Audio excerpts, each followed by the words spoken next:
Welcome to the Football Show on PLZ Soccer's YouTube channel. I'm Peter Martin, Alan Ruff and Tam McManus are here with me. And we're delighted to be back for the new season. It's Monday, and by the time we head all the way through to the Friday, hopefully we'll get quite a bit of engagement from you and what you think about your favourite team, their signings, the players that have headed out the door and those new faces coming in the door. We want to hear from you.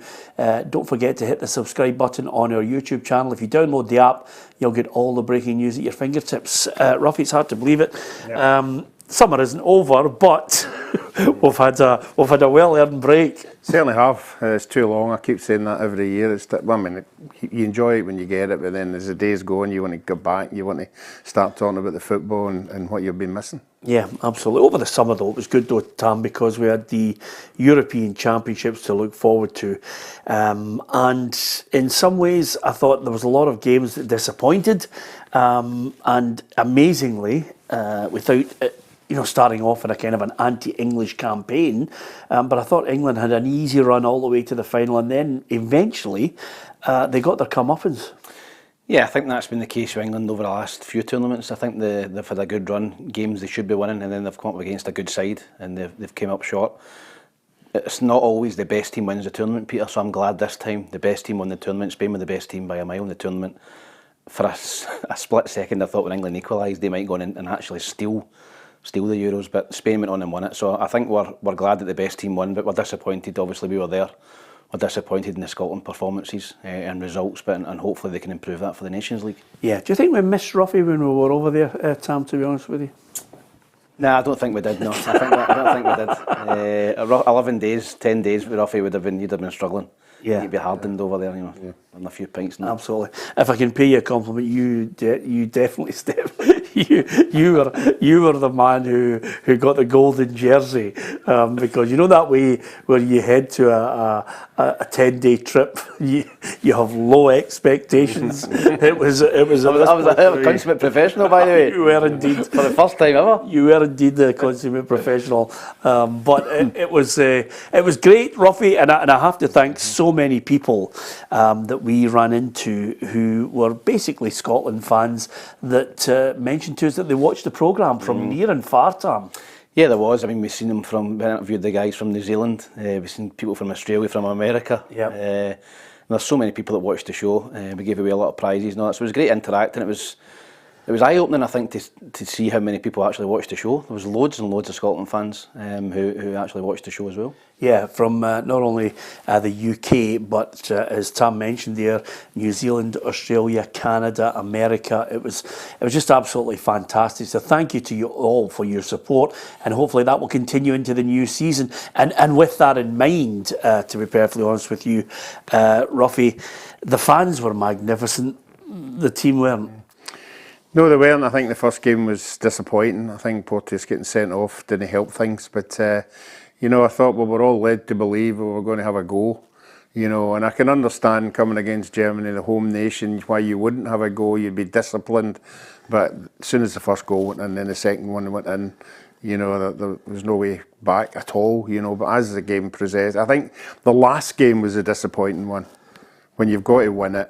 And I don't think we made an effort to win it until the last 5-10 minutes, which for me, I didn't think it was good enough. I thought there was some team, there should have been substitutions earlier, much earlier. I thought James Forrest should have appeared at some time. What's the point of taking him? He's in fire over here. I think he would have made a big change, but I would have certainly thrown on another striker. I just went winger, 2 strikers, 3 at the back. Let's have a go at them. Yeah, I think you're 100% right. I mean, when we were there, Tam, I think the Germany game was such a disappointment because we were woeful. But then from there, I think Steve Clarke deserves credit for yet again getting us to a tournament. But when you're there, to get to the game against Switzerland, I thought even in the last 15 minutes, I thought if he was adventurous, if he had that feeling of, listen, we're here, let's have a go. I thought Switzerland was there for the taking in the last 15 minutes. They blew it. The substitutions were too late and not the right ones. And then, as Ruffy mentioned, Hungary was just a disaster waiting to happen. You could see it coming. First substitution, 76th minute. And the aftermath of it is we just had a whole group of fans so disappointed in what they were watching. Yeah, and the Tartan Army travelled in incredible numbers. I mean, Peter, I've never seen it like that in my life. Every city we went to 3 cities, mobbed with Scotland fans. I don't think I've seen any other supporters bar Scotland fans. And to let them down, you know, really in the 2 games you've spoken about, the Germany game I never turned up. I thought Germany were excellent. Switzerland, I think the thinking with Steve Clarke was let's not get beat here and let's take it into the last game. Yeah.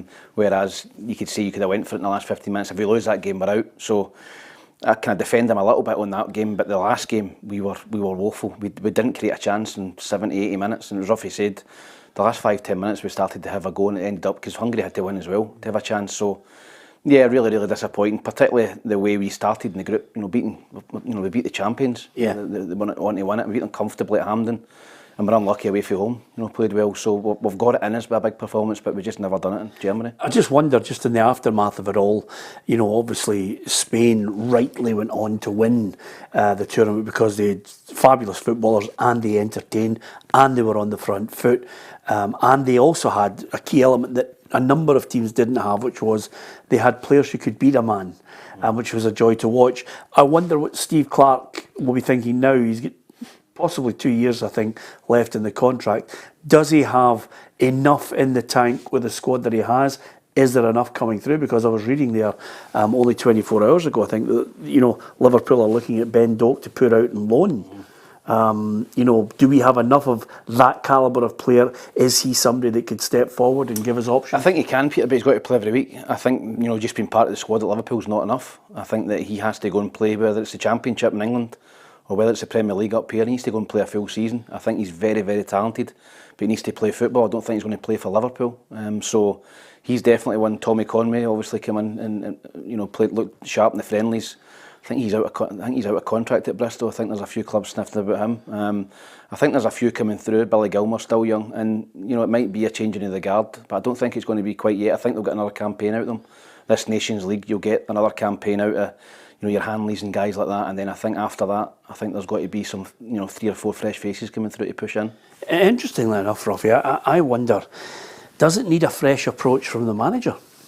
Well, you've just touched on Spain there, and I think the pleasing bit about Spain, up front they played 2 wingers, and they were the exciting ones, because if you watch most of the games, all the damage was done in the last third of the park. That whatever midfield players got the ball, they fed the ball to these 2 guys who had all the ability in the world to get into the 18-yard box, take people on, and create goals and score goals as well. So I think he needs to change his formation a wee bit. I think we need to start playing with an out-and-out wide player, and unfortunately James Forrest at this moment in time is the only one we've got as a wide winger, if you know what I mean, unless there's somebody comes out for somewhere. But it'd be interesting to see when he comes out. We've got 3 really hard games in this Nations League. We've moved up a league now, we're in the top league.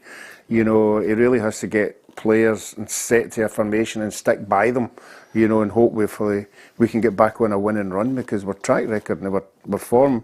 When Steve Clarke came in, we were talking about 15 games unbeaten and all that stuff, but now it's a reverse now. The stats keep coming up. Every time we don't win a game now, we're getting worse and worse, so we need to start getting a team out there that can win games. Yeah, absolutely. What do you think about it all? Scotland going forward, would you be confident with the current squad, maybe 3 or 4 fresh faces? Who are those fresh faces? We still can't score goals, still can't defend. Those problems are still there to be addressed. But it was a great summer of football. Certainly I enjoyed watching Spain. I tipped France, Tam. Who'd you gone for? I went for Portugal. I think France beating penalty. I think France and Portugal were both disappointing. I think they played not to get beat. I think Spain were more free-flowing and Ruffy said, play with the wingers and went out to attack and win games. They were the only team.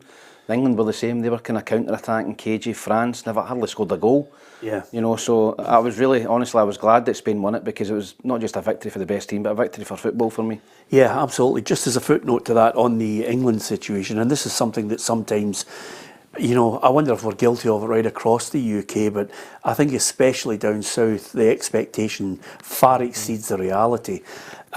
Kane, for me, I mean, he got at times pasted from all quarters, but he was playing in a side that certainly didn't play to his strengths.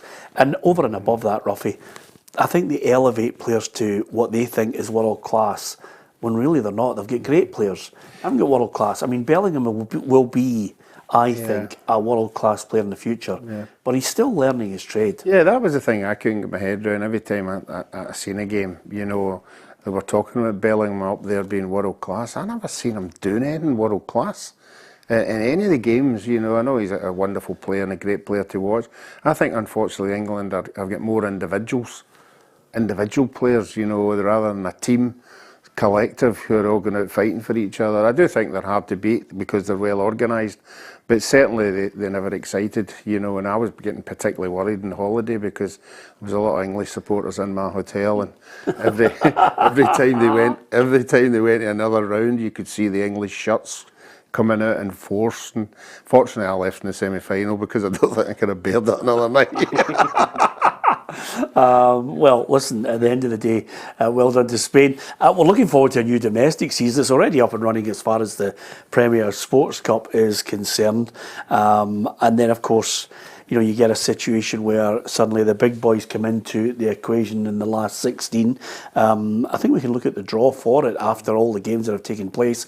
Celtic against Hibernian, Dundee United against St Mirren, Aberdeen, Queen's Park, Falkirk Hearts, Dundee against Airdrie, Motherwell Kilmarnock, Rangers against St Johnstone, and Spartans against Ross County. So those games are in the last 16, and suddenly we've got cup football to look forward to. I like, the cup being decided this end of the year to give you that piece of silverware that somebody can build on.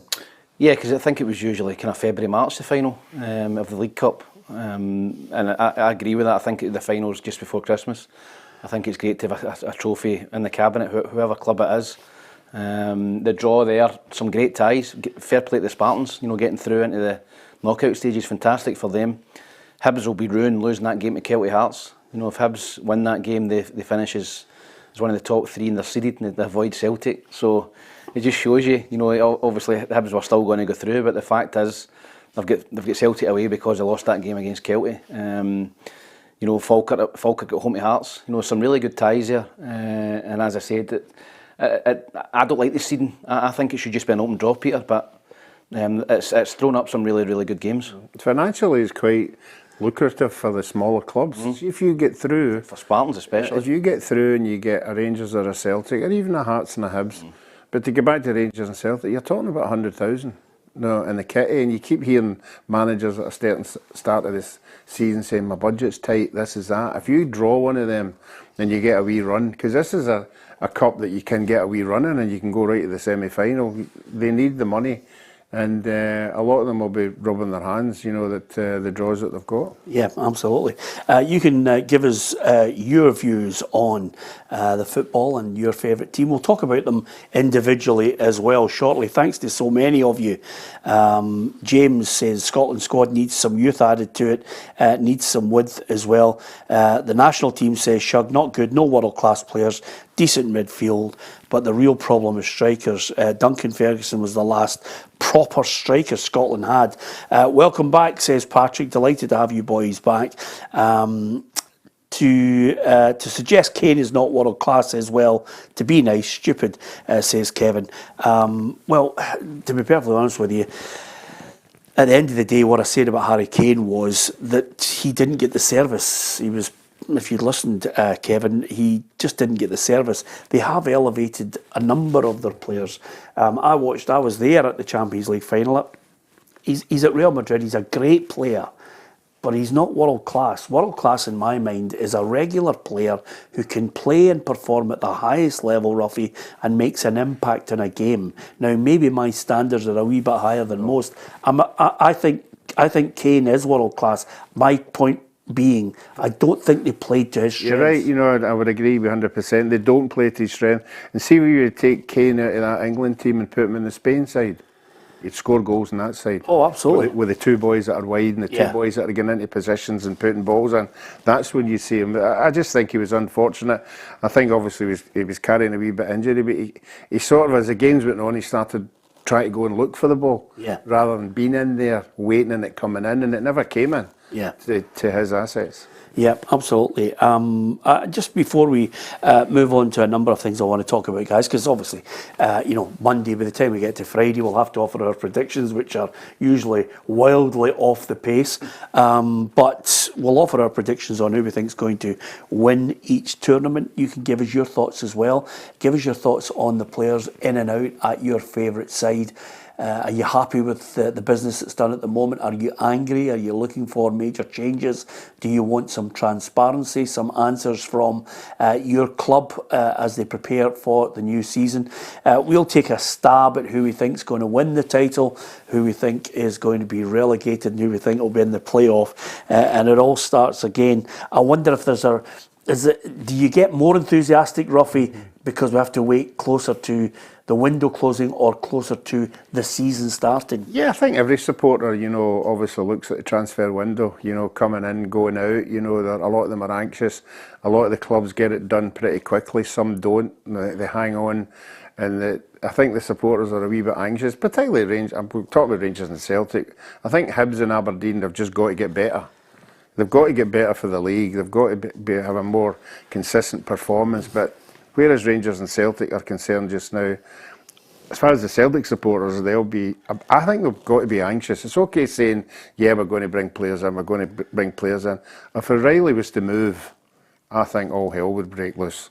I don't think. If there's nothing coming in, if tomorrow I picked up a paper and he was sold to Atlanta, I think Celtic supporters would be particularly anxious because there's not been a midfield getting talked about. Yeah. It's been the boy up front and they've got the two goalkeepers.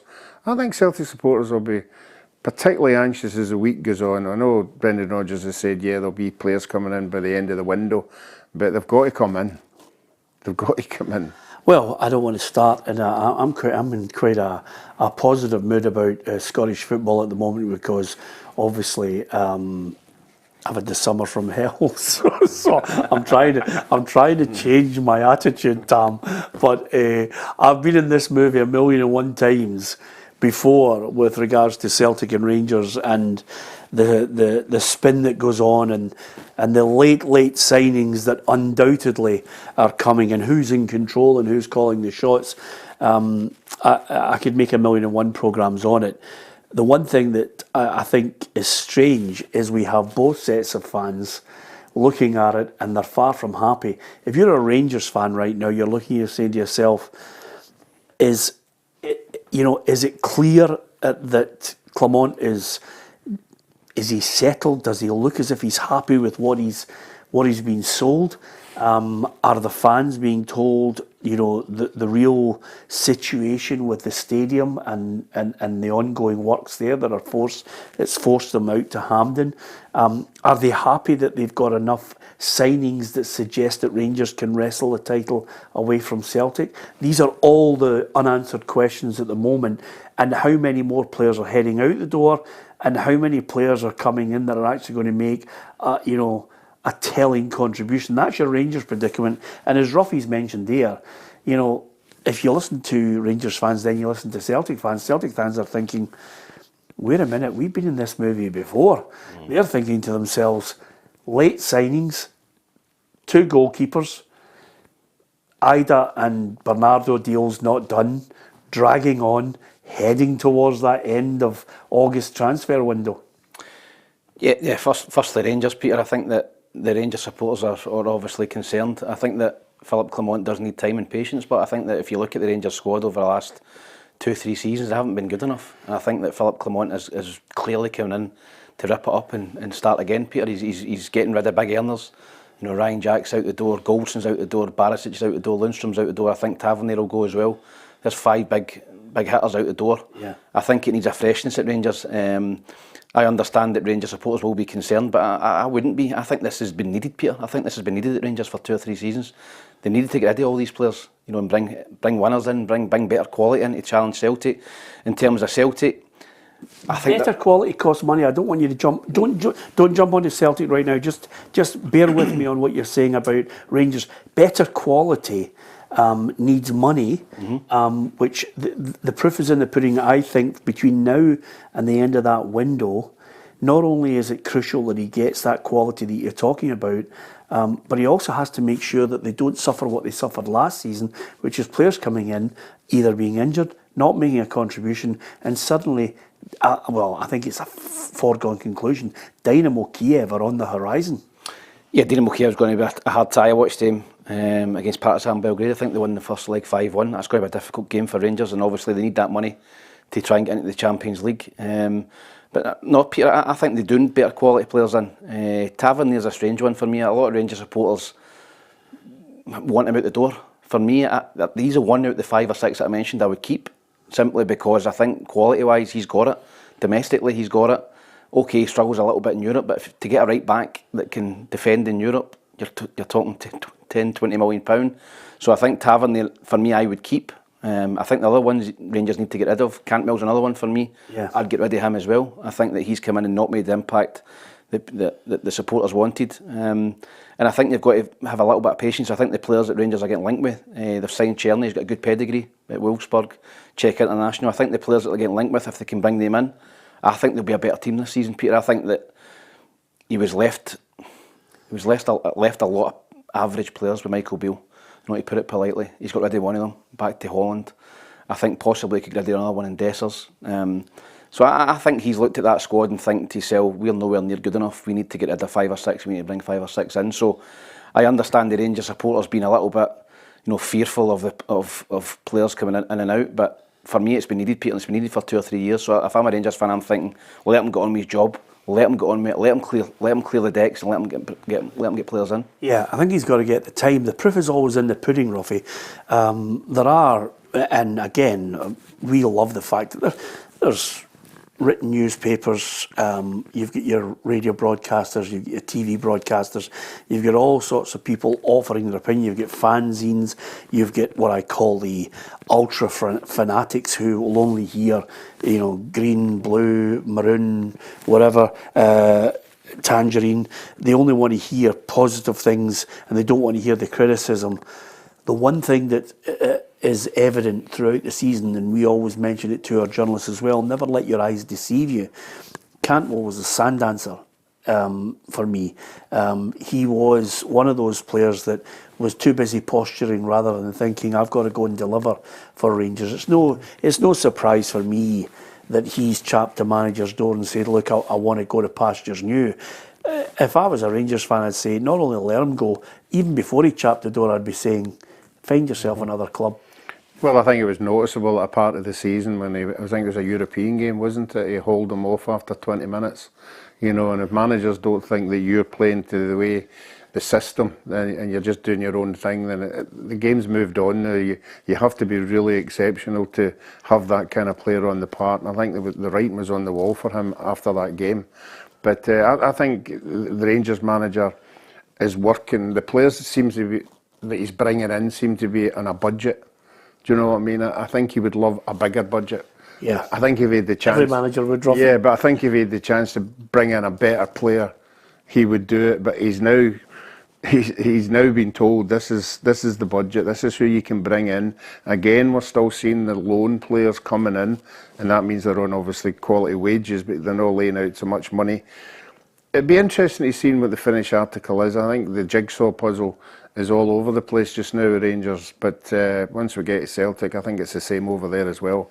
But I think Rangers, as Tam said, needed that clear out. They needed to bring in better players, and the supporters will be excited by new players coming in, and seeing how they do. They'll just be interested to see what the big one is, and the big one for me is Shankland. That would be a notice of intent for me. If he finds enough money to buy Shankland, the Rangers supporters will be ecstatic, because he's proved he's now matured and he's got on. But every time Rangers keep talking about him, it's the money side of it. It's the money side of it, and then on the other side of it, we'll have to see what Hearts are talking about.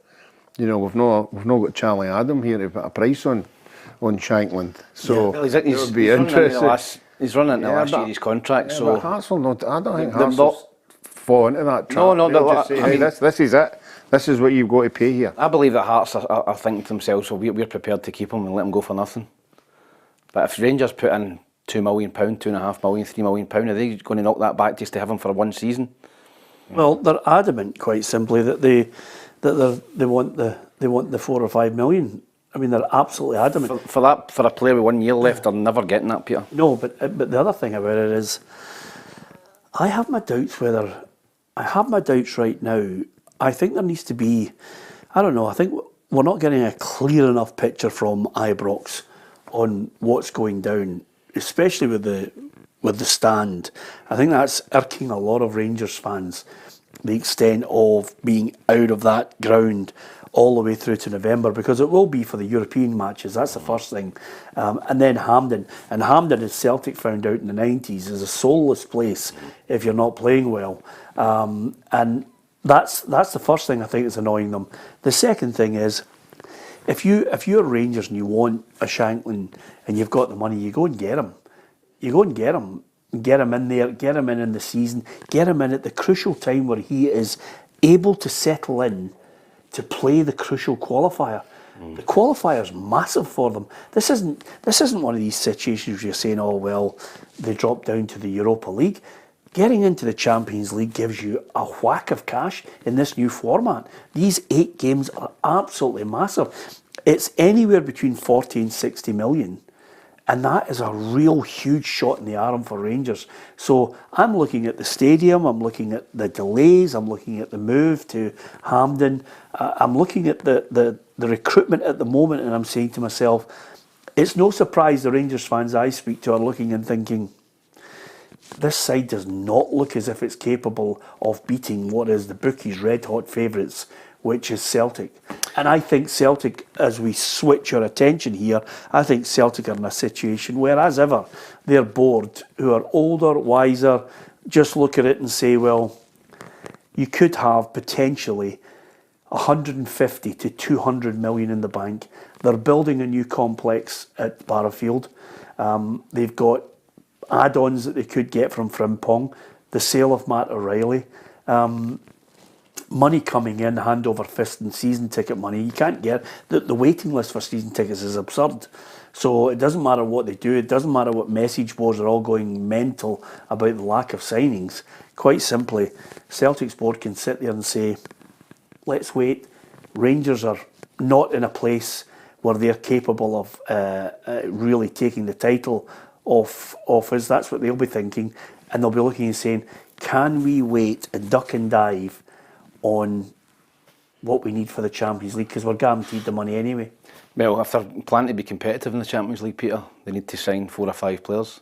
I agree with you. I think the squad right now, that Celtic squad right now, will win the league. If they want to be competitive in Europe, that squad will get battered again. I don't think they're good enough, in terms of making an impact. I think going back to Rangers, I think the Rangers fans will be more happy with the players that are going out the door. I think they're thinking to themselves, they've got rid of a lot of players. Cifuentes, I think's gone as well. Lammers, all the guys I mentioned, Lundstrom, Barisic, Golson, all heavily criticised last season. So I think if you're a Rangers supporter, you're thinking, great, we're getting rid of all these players. You're freeing up a lot of wages, by the way. That's a lot of money getting freed up in wages. And Ruffy was talking about loans. Loans cost money. You might go and get a 10, 15 million pound player on loan, but you're going to need to pay them 40 grand a week. So they need that money sitting there in terms of wages. So it's all dependent on who Rangers bring in. I think you'll be happy if you're a Rangers fan, the players going out the door, but the players that come in have got. And I think they will be better than the ones that left, Peter. Yeah, I do. I think some Lundstrom last season was poor. Barisic was poor. Golson, I think his legs have gone. Lammers was a disaster. Cifuentes was poor. Ryan Jackson was injured. So you're looking at all these players and going, surely Rangers can bring in better than that. And I think they will. But whether that's enough to topple Celtic, I don't think so at the minute. Yeah. Ruffy mentioned Shankland. Shankland's a game changer for Rangers. Shankland comes into Rangers. I think the whole complexity it changes. I think Rangers supporters start thinking, we might have a 25, 30 goals a season striker now. Whereas they haven't got that for me. I know Desser's done it last season, but for me, if Shankland was playing the Rangers team last season, they scored 40. Yeah, you've had a full refreshing, you know. The big steins haven't they wore off with you yet? Do you know what? I'm actually at the point, Ruffy, honestly. I'm sitting looking at him, right? I've missed him, right? I've missed him because of his lunacy, right? But I'm looking at you and I'm thinking, is it too early for me to just give him one right across the jaw? Because I think Celtic are so far ahead financially, Ruffy. And again, the only thing that I am looking at them and I'm thinking, you know, this is the same movie since 2003 after the UEFA Cup. This is just assess it, look at it as a business. They're a well-run business, and they're just going to say, this is the plan. We're going to do one for the future. We're going to sign an old-timer who's maybe going to get his last hurrah, and his name is Kasper Schmeichel. And then we're going to wait and argue the peace over these people to see if we can get them cheaper. And then we're going to bring in those 3 or 4 projects for the future. And at that point, then Celtic fans will look and say, well, we've given you our season ticket money. We've also given you our Champions League money. Is this side capable of getting the results that they crave? One thing I would say is, this is Brendan now at the chance where he's got a chance to emphasise to the board, I want to build a team. So Kasper Schmeichel doesn't exactly, and the other goalkeeper, I think Celtic fans would have wanted more by now. Oh, most definitely. And it's okay, everything you said there, and I do buy into it, but the first Rangers-Celtic game, whenever that comes about, if Rangers compete with Celtic and possibly beat them, the same story is going to come out. Why did you not do something about this? Why are we not drawn away for them? Yeah. Because it's been proven in a one-off game, Rangers haven't been that far away for Celtic in the games. But in the long term, Celtic have proved that they've got the stamina to see it through. So I just wonder why you would want to wait in something like that happening. Yeah. I just wonder why you would, because we go back to O'Reilly again, that they seem to be up and up and up in the bids, and unless you've got somebody in the pipeline that you're going to bring in, a big name, a right good player, that's the only way you're going to get away with it. Because I still think, if we're on Celtic now, I think the goalkeeper has been a tremendous signing. It's just a complete swap for Hart. You're happy with that? Oh, I think he's same pedigree. He's a better keeper than Hart. Same pedigree, he looks a wee bit younger than Hart, and he's still playing in the Euro finals. He's got everything in his background. I thought the boy Johnson had a poor season last year. I've already thrown my tuppence with him with Scales. I think he's a really good club player, but not Champions League player. Yeah. But they haven't done anything about that. I think they're trying to get a couple of centre-halves out the door. In the midfield, 3 are very as good as anything, but if O'Reilly leaves, who comes in there? We can't start talking about letting him. I know O'Reilly came from down south and he proved that you can pick up players like that, but talking about a boy playing for Watford and somebody else, they should be setting their sights higher than that. They should have somebody at the Euros who have seen somebody from Switzerland or Hungary or none of these teams that are in the wage bracket, in the price range. Yeah, worth a punt. That's the kind of player that the fans would go, I remember him in the Euros, he was fantastic, that's who we're getting. Somebody like that. Yeah, what do you think about that? Give us your thoughts on our YouTube channel and of course across Facebook and Twitter all throughout the season. You can engage with us if you download the app. Then you'll get all the breaking news and all the live programming at your fingertips as well. At the halfway point in the programme, here's the news headlines. Hi there, I'm Patrick and here's your daily news headlines on the 29th of July, sponsored by Arnold Clarke. The Premier Sports Cup round of 16 fixtures have been released, which will see holders Rangers take on St Johnstone, Celtic will take on Hibernian, and League Two side Spartans will take on Premiership opposition in Ross County. With a bit of transfer news for you now, Rio Hatate has been linked with a move away from Celtic down to Leicester, whereas Connor Goldson's exit from Rangers looks set to be announced within the next 24 hours. In world football, Manchester United looks set to build a brand new stadium after it was announced in their long-term interest it would be better than upgrading Old Trafford. That is all your daily news headlines, brought to you live by Arnold Clarke. Yeah, thanks to Patrick Mullen. That'll be a regular feature on the football show, as well as lots of interviews, one-to-ones, live interviews as well on the programme that hopefully you'll enjoy, and lots of new features and new programming. And incidentally, if you download the PLZ Soccer app and you go into the live broadcast, you can watch it on your phone, get the earphones on, get on the tube, and just sit there and you can listen to Ruffy live and Tam as well. It's always good on the phones, but over and above that, the website's available to you and YouTube channel at any time. Some people put it on their big television. That's certainly the vibe we got, Ruffy, from so many people who said they just sit down in America.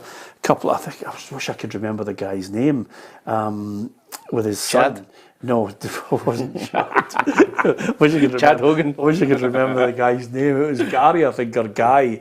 And he was a big Rangers fan with his son. And they just sit down on the telly and get kept up to date with everything that's happening with PLZ Soccer. Yeah, well, I mean, that's been noticeable when the teams have been abroad and you see the supporters from abroad, Celtic in America, or the Celtic supporters clubs coming to their games, and Rangers would be the same if they go away somewhere. And obviously you've got your expats away, you know, who need a wee bit of Scottish football, and I mean, if we supply that and keep them happy. Yeah, absolutely. You're still going strong, still feeling good, Ruffy? Yeah, still good. I had a great. I think I would have maybe taken a couple of years off me if I'd have went to Germany ways. I don't know if I could have survived that lager. I might have had. Can you remember when we started in year 1, 2, and 3 when I was stressed? Mm-hmm. That's exactly how it was in Germany, Ruffy. Well, I'm glad I wasn't there. Exactly. It was one of those, a long time to be away, 10 days. Although I have to say, Ruffy, you know, when you look at it, I certainly enjoyed Germany. I enjoyed the Champions League final with Real Madrid, watching them, you know, Real Madrid doing to Borussia Dortmund what they do to so many teams that I've watched them play against over the last couple of years. Enjoyed a wee bit of Wimbledon as well, Ruffy. Yeah, I saw that. Yeah, that looked good. Unfortunately, Andy get knocked out. But, you know, the women's final was good, which you were at. And so was the men's final was just magnificent. Yeah. Champions League final, Wimbledon final. I know. Kind of hide cash, can't you know? Well, Or freebies. With all due respect, took the men's polo.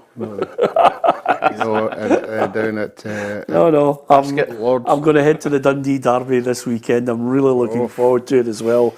Great to have United back in the top flight as well. Just on that point then, before we talk about the likes of Dundee and Dundee United, Ruffy, Schmeichel, good signing. Where do you think, I mean, I agree with you wholeheartedly on the point you made with regards to Brendan Rodgers. If you look at the contrast, and I don't think at times it means too much other than players' fitness, Rangers didn't have a great set of matches where the fans got excited about the results. You know, they just weren't able to produce the performances and the results that they were looking for. Celtic, in contrast, my God, you know, the game against Man City, great to watch. The game against Chelsea, I think I saw 2 Chelsea fans on one of the social media feeds, and boy, were they not happy with the result. They're playing good football. Rodgers has now got a situation where he's got them playing the football that he wants them to play, and of course, you know, they delivered the title. Yeah, they did. Pre-season games are always 2 sides to it. You know, if you're doing particularly well, you're great. You know, players are looking sharp. If you're not getting the results, it's just only warm-up games. Don't judge us on these games, you know. And but if you're winning them, you're winning them in style, which I think Celtic.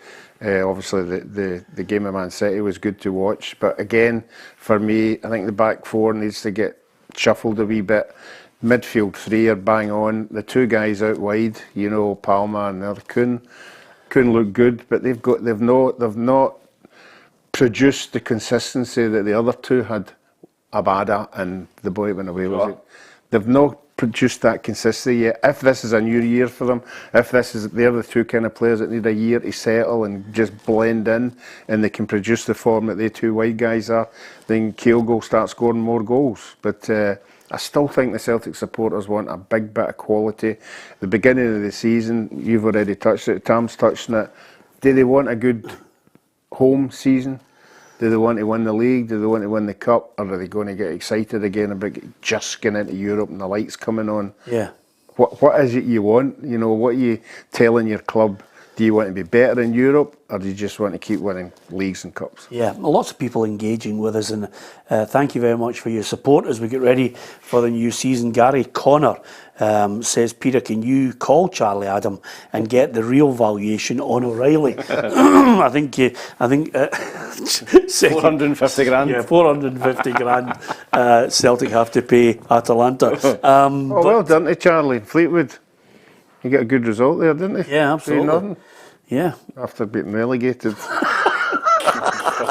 Yeah, well done, Ruffy. That's good. You've really lifted his spirits. And by the way, you know me, I like to read out positive and negative. Steve Sloan says Peter looks older than Ruffy. Yeah, I think I have to take that on board. Is that just since he came back from Germany? That's exactly it. I do look older than him. And again, I don't play golf, bowls, tennis, and that's my day really, the way Ruffy does. And also, this one says, Ruffy will outlive Tam. Which is fair comment. And by the way, can I just, I'm going to mention a name to you, Ruffy, because I think Hugh Scott has been with us since the very start. Yeah, it's one of the names, you know, 10, 11 years ago. And he says, great to have you back, guys, after a long, disappointing summer. I feel your pain, Hugh, actually. Just to think, Spain won and we beat them well at Hampden. Just goes to show we peaked way too early. Dunn Eldham says 2.5 million for Shankland tops. And also, somebody says life expectancy in East Kilbride is 52, Tam. So not long for you to go, and you'll be gone. And Shane Johnston says St Mirren and Kilmarnock with a win Thursday in Europe. Well, that brings us nicely to the teams out with Celtic and Rangers. And quite simply, you know what I'm like, Ruffy? I really want the provincial clubs, the smaller clubs, to get that cash in Europe, to get into the biggest pot they possibly can. I just wonder about Kilmarnock. Maybe have they shot their bolt, not winning at home? Yeah, I think so. Although the home team now has got to come out and win the game, that might suit them. I do think Kilmarnock are pretty good. Up front particularly, I think they've got quality in there to score goals. So I hope they can do it. We need them. We saw last year St Mirren doing particularly well, top six. You know, we need these clubs in the top six. We need them getting Rangers and Celtic at least a hard time. Yeah, I want to see Kelly do something against Brugge. They're maybe not the team that everybody totally associates. They're not the stronger Brugge. But certainly they've got some tidy players there. They've got a few players that are being watched by top European clubs. They look good on that surface. Thank God it's only the last year we'll see it there. But Kelly have to do something, and if they could get a win away there, it would be absolutely brilliant. I'm not ruling them out, but I think they're up against it. Yeah, they are, Peter. I think that the pitch suited Kilmarnock the other night. I think that surface, the brand new AstroTurfs I think are fine. You know, that AstroTurf's older than Ruffy's Skechers. It was shocking. It was pissing the rain, and to be honest with you, it just suited Kilmarnock down to the ground. I think on a big grass park, I think it's a different game over there. I hope Kilmarnock do get through. I really love them to get through, but I think they'll come up short. I thought they looked. You're right. I think the forward areas, they had 2 or 3 really quality players, but they couldn't show it on that pitch. It was like Bambi and ice at times. Yeah. Just slipping about. Yeah, interesting you saying that. Shane says best of luck to Kilmarnock, and that's from a St Mirren fan. Graham Caldwell says, I don't think Cercle were that impressive. Kilmarnock to win 2-1 on Thursday. Graham, I hope you're absolutely right. Chris Fraser says, I've been watching you for years. Chris, absolutely delighted that you've been watching us. So many people watch the programme, so many people listen to it on the podcast as well, and we're absolutely delighted. I can tell you the figures that we delivered last year, 240 million impressions right across the whole year from June to June, Tam, and the views we got were absolutely massive across YouTube, Facebook and Twitter. People, recognising the brand, linking in, downloading the app and watching us on YouTube as well as the channel, the subscribers. It's just been a great season for us, and down to yourself, Ruffy, and all the lads and the girls as well, because Alison, Kerry, such a vital part of the team, along with Patrick and Blair and Cheryl. Yeah, it's a hard working team. We've got to be. It's a tight knit team, and they're out at games, and we're in here. And the most important thing is getting the brand out there. You know, getting the clicks and the hits and the subscriptions, and the more the merrier for everyone. Yeah, absolutely. So thank you to, if I haven't mentioned you, Gary says, remember to get your predictions in for the weekend. Yeah, absolutely. We are taking last year's predictor out to our gala dinner in November, Ruffy. We're going to do a gala dinner. Obviously, it's bearing in mind that if you two, because you're growing in popularity, the two of you on the after dinner circuit will try and pick a date when you two are not working. Well, pick one in August for Mark, because he's not out in August. Yeah, good point. It's only the really good speakers that are out in August. We'll head for November, and we'll get everybody in. We're going to have a gala dinner. We've got big news on the way for PLZ Soccer, and hopefully, as ever, we always like to add a couple of signings. Tam, I think I'll be happy with the two boys we've added. Yeah, you've got both currently still playing. Yeah. And I think the viewers will enjoy their views. Yeah. I played with one of them, played against one of them. Oh, brilliant. Well, one of them is my type of player. No disrespect to the other one. He's obviously the guy Water you've played with. He's a good lad. He's got an opinion as well, which is good. We'll have to drag it out of him. Tam, you need a couple of over-the-top tackles just to make sure he's on form. So I'm certainly looking forward to that. Somebody said, is it Aidan McGeady? No. Enough said. Listen, St Mirren. Now, I don't know about you, Ruffy. I'm going to be glowing in my praise of them. I'm a big fan of Stephen Robinson. But to see the fans marching... Oh, it was great. Oh, brilliant. Just brilliant to see them all marching. First time since 1987. It's fantastic, isn't it? Mm-hmm. It's just great. They loved it, and I loved the fact that they managed to get a good, credible draw. Well, they've had a great season. You know, you could see, things have changed at St Mirren. Obviously new owners coming in there. 100% behind the local fans. They're giving the fans the part of the stadium when the big noises come. So you can see the fans are now bought into it, and it's great. And a lot of them have memories of the last time we're there. Did one of my old teammates score the last time St Mirren were in Europe? When they scored, they played with Partick Thistle. Is it Doug Sumner? Dougie Sumner scored. Oh, you've got to give me that one, Ruffy. It's a good one, that's brilliant. But that just shows you how long ago it was. But by all accounts, they should have won that game. So let's hope. Let's hope. That they can. Fancy St Mirren strongly, Peter. I watched the highlights. A few of my friends are St Mirren fans. They were over at the game and they couldn't believe they never won. Yeah. So I would fancy them at a packed, St Mirren Park. I'd fancy them. It'll be brilliant, won't it? It'll be buzzing. The place will be buzzing. Yeah. And that atmosphere will carry them over the line for me. I mean, I remember Macca saying, when he played for St Mirren, he was in Europe all the time. I mean, they were just absolutely fantastic. Is he started? No, he started one. Did you? I missed it. I missed it completely. What was it you said? I can't remember. It was so quick. It was a rotten line, but yeah. I mean, I just want them. I would love. I mean, just one of. I mean, we want them all in because of the coefficient, but just to get in, this is for me, for a St Mirren, for a Kilmarnock, for a Hearts, to get into. Europa League, Conference League group stage, that money is just unbelievably.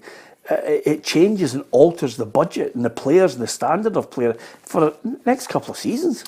I think particularly for St Mirren and Kilmarnock, I think Hearts have got a few quid in the bank already. They're obviously well run with the foundation of Hearts. I think for Kilmarnock and St Mirren, that's massive money. £4, £5, £6 million. I see Danny Armstrong's out of contract at Kilmarnock. That could be a difference between giving him an extra grand a week, £1,500 a week. There you go. You want to stay, right? I'll sign. So they can not only attract better players, Peter, but they can keep their better players as well. So I think there's a long way to go. Obviously, they've got a couple of more rounds to get through, but I think you'd fancy St Mirren strongly. Kilmarnock have got a tougher game, but if Kilmarnock can get through that game, then you never know. They can get in the group stages, but you'd like to see both of them and at least one of them in the group stages for the whole coefficient. Yeah, every day at 4 o'clock on PLZ Soccer's YouTube channel, you'll have football chat of some sort on a Monday. Definitely the football show, the women's football show will be a Tuesday. Wednesday, the football show will be on here with special guests as well, Monday and Wednesday. And Friday as well at 4 o'clock. Thursday, we'll have the journals for you at 4 o'clock. And I'll be continuing my one-to-one features. I've thoroughly enjoyed chatting to so many people, not only from, the football days, legends, past and present, but lots of people from other sports as well. And there'll be a few surprise faces in the one-to-one. So there's lots of content for you to look forward to. And if you're getting ready for a game at the weekend, I love this time of year because usually it's not a bad time to get the t-shirt on and go and watch football. And here's what's on offer, I think, over the course of the weekend for you as far as the fixtures, which is quite simply a Dundee Derby. I'm looking forward to it, Ruffy. We've got 2 games on the Saturday, we've got 3 games on the Sunday, and a game on the Monday as well, St Johnstone Aberdeen. Yeah, we've said about it all along, you need derby games. Our league definitely needs derby games. I think we've posted that we're up there with supporters coming to games throughout the season. But adding a derby game into that, just put the figures right through the roof. And I'm sure any of the supporters at Dundee will be really looking forward to it. It'll probably be a sellout. Yeah, I mean, Tam, you think about it. We've got a situation where we know we've got a fanatical nation of football lovers. So you've got an Edinburgh derby, which, as ever, people are clamouring for tickets. You've got Rangers and Celtic. Obviously not clamouring for tickets for the league matches because it's always just one set of fans. I think there's going to be a little bit of give and take this season. And then to get the Dundee Derby as well. And let's not forget, when Aberdeen are playing well, they've got a great travelling support.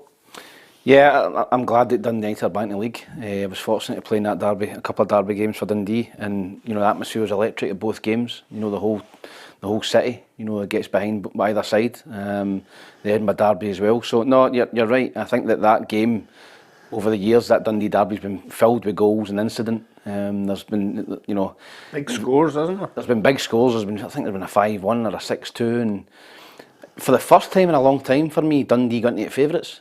Dundee had a great season last season. And they, finished, in the top 6, and you've got Dundee United just coming back up.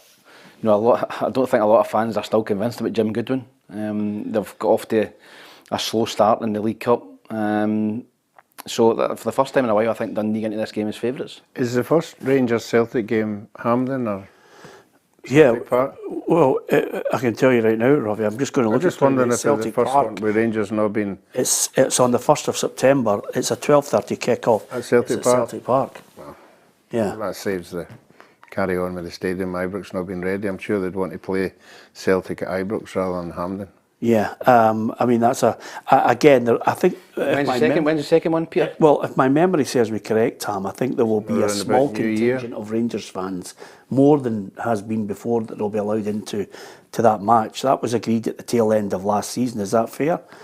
Yeah, listen, we want the full allocation for away supporters. That's not the same fixture, it's not the same colour, same atmosphere. Having 800 away supporters as well, having none, to be honest. It's just a small, tiny pocket in a corner. 2nd of January, Rangers Celtic. I mean, we'll be back in the Rangers supporters would like to think they're back in Ibrox by January. I think it'll change now that the chap Beesgrove isn't there, because he came out and said under my stewardship it'll never change.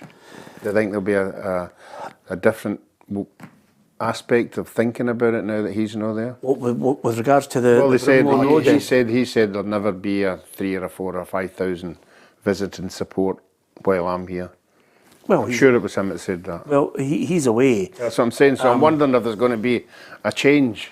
Well, I'd like to think so. I think both teams would like to change. At the start of last season, I did say to you when they were going through, I don't want to be negative on the first programme, Ruffy, but I did say to you that what they would do was eventually say, well, they're not getting the full stand, here's a wee token gesture, we'll get to 2,000. And that's what's happened. Listen, you want to see fans at the game, great, let's celebrate at the moment the fact that the season's starting. And I think a Dundee Derby for me up at Tannadice will be magnificent. I'm really looking forward to that. You've got Hearts against Rangers as the opener, which is brilliant because Hearts are looking, I think they've made some good signings. I like Stevie Naismith, and I think, Rangers going there is a brilliant opener for satellite television. And then in the afternoon, you've got Motherwell against Ross County. Yeah, the Hearts Rangers game's a cracker, Peter. It's always a great atmosphere at Tynecastle. It's an intimidating stadium for anybody to go to. Rangers have been poor in the pre-season games. I don't think Hearts have been particularly great either. But as Ruffy said earlier, you can get a false narrative in terms of winning games in pre-season. I remember being at Hibs and we played, I think it was Cardiff, the Championship, played them off the park, played great against Leeds, and I'm thinking we're going to do something this season. In the first game we lost to Kilmarnock at home, 1-0. So, and other times we've been poor in pre-season, you've come flying out the traps. So I think that whole thing goes out the window as soon as the first competitive game starts, Peter. Are you worried about the Hibbies? Yeah, because I've only signed 2 centre-halves and a goalkeeper. So, Are you worried about the narrative coming out between the Black Knights, the board now, the manager that's in there, his inexperience? I don't think it helped, Peter, the comments from Bill Foley in terms of Malky Mackay and David Gray wouldn't have been his picks. I think he's got a 25% stake in the club, which is great. Hibs needed that money and that investment, but that doesn't give him the right to call the shots. He's got to have some say in it, of course, but I don't think those comments helped, particularly as a manager and Malky's in place at the top, in play at the minute. So I am a little bit worried. I think that the Celtic Hearts game was a poor result, but the other games Hibs have looked good. Queen's Park and Peterhead, they've scored goals, but they need 2 strikers in at least for me. Hibs, they're heavily reliant on Dylan Venti, and I'm not quite sure he's the answer. Yeah, I'm not going to change my mind on St Johnstone. I'm picking them right now, Ruffy. But I'll tell you, Aberdeen is going to be the big conundrum for me. Jimmy Tillene, we're going to find out if he's going to be able to get players who can play this high press that he's talking about. Yeah, I think the Aberdeen supporters will seem refreshed. They think they've got a manager who's going to take them somewhere. I hope he does. I think we need a strong Aberdeen up there. We need. I think he does need to bring other players in, but it remains to be seen who he brings in. Yeah, absolutely. You can give us your view on, your team, or indeed the unfolding scenario with players in and players out at your favourite side. Thank you to so many of you. Kevin's saying, why is PLZ not listed on the new predictor? Don't worry, we are going to start that pool for you for the new season. Tam's going to be in there, and quite a lot of us are really looking forward to... 2 new pundits going to be in as well? Yeah, we'll throw those 2 in as well. Absolutely, we must. Conflict of interest for one of them. Yeah, that's true. It's a good shout, actually. Oh, They're not. He's not in the Premier League now. No, you're fine. They're both Right, fine. right. Calm your jets. I thought you were going to let the cow out of the bag there. Anyway, as ever, Ruffy will be with me for yet another season, Ruffy. Yep. If I'd have said to you we'd have been 12 years together, you'd never have believed it, wouldn't you? No, I wouldn't have believed it, but just keep turning up. Ruffy, you're going to show on the camera. You're going No, they're new. Raise them up. Yeah. New Skechers. New Skechers. I don't want to say whose new Skechers they are, but they're a famous ex-footballer who advertised them. No laces, you just slip into them. Oh, right. Old man's shoes. Fantastic. There you Don't are. even have to bend down. Brilliant. Just like a scene from a movie. Anyway, brilliant to have Ruffy back with us. Tam, as ever. And of course, we'll be adding new faces. Lots of programs for you to enjoy. Download the app. You'll get us live on there. And you'll also get the catch-up as well. Every day at 4 o'clock, we'll try and bring you content, programming as we get ready for the new season. Certainly when the women's football starts, we'll have Tuesday, the women's football show. Wednesday, we're on in the football show with our new pundits. Thursday, again, the journals. Friday, the football show. And of course, right across all our social media, we'll have Kerry, Cheryl, Blair, Patrick, all the team, some new faces as well. Kobe up in Aberdeen, bringing you as much of the football as we can across the Scottish Premiership and beyond. There'll be Champions League, Europa League, Europa Conference League to follow. We'll be on the case with Steve Clarke in Scotland, as well as looking at the English Premier League too, with new programming coming up, looking at English football. It's all here for you on PLZ Soccer. I do hope you're going to hit the subscribe button. I do hope that you're going to download the app and stick with us, because this is going to be even bigger and better this season. From Ruffy, from Tam McManus and myself, Peter Martin, thank you for watching and listening.